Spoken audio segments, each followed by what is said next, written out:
China's lands keep an ancient and rich history dating back many centuries BC. Ancient Buddhist temples, imperial palaces, multi-tiered pagoda decorate China, coexisting in harmony with the modern architecture of soaring heavenward skyscrapers and shopping malls. And today, in a literal sense, to discover new and undiscovered evidences of bygone days of ancient Chinese civilization, you have just to dig deeper. The Chinese even have a joke about it. They say, "You cannot build a new building without running against the artifacts hidden in the bowels of the earth." In 1974, Xi'an peasants went to Mount Lishan to dig a new well there. Imagine their surprise when, instead of water, they found a lot of strange shards.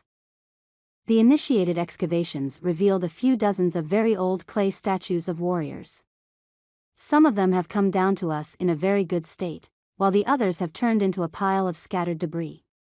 This was how begins the story of one of the world's most significant archaeological discoveries, the eighth wonder of the world, Emperor Qin Shi Huang's Terracotta Army.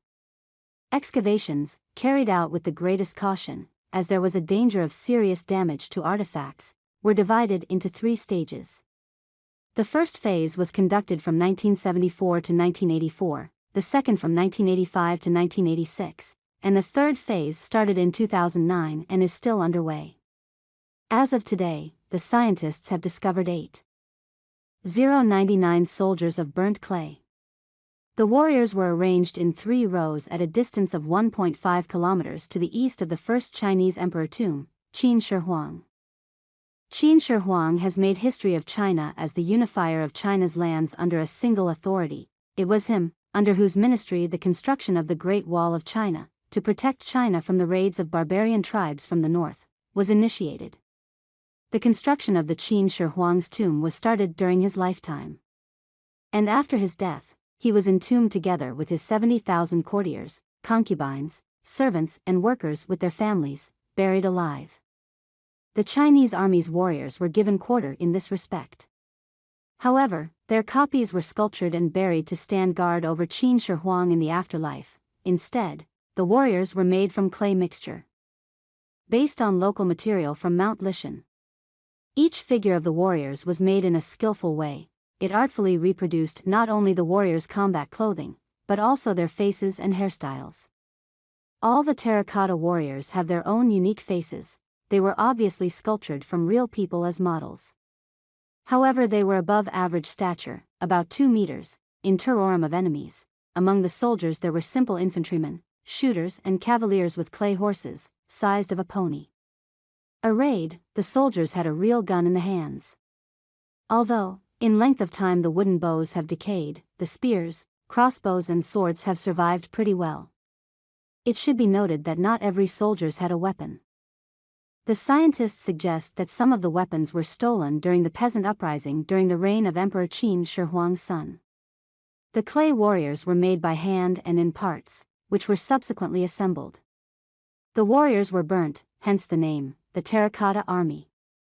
Then they were painted, but, unfortunately, with the time and from a long stay in earth, the paints faded. Only the efforts of the restorers allow the contemporaries to see them in the original coloring, by the way, quite variated. The scientists have found that the warriors and horses were made in different places. The weight of the horses was about 200 kilograms, while the statues of soldiers, 135 kilograms.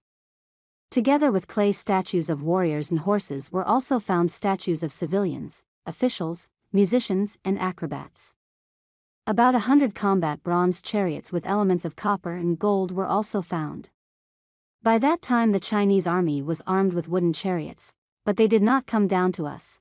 Today the terracotta warriors are one of the most famous landmarks in the world, included in the list of state-level objects of China and the World Heritage List of UNESCO.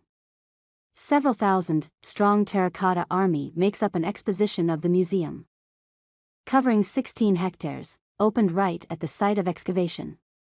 The museum is located in Qinling village, 30 kilometers from Xi'an. You can get there either by bus from the Xi'an terminal land side or by car by the Sichuan motorway. The number of those wishing to see the terracotta warriors is great, so you will have to stand in a long queue at ticket offices. But all the inconvenience will be repaid 100-fold.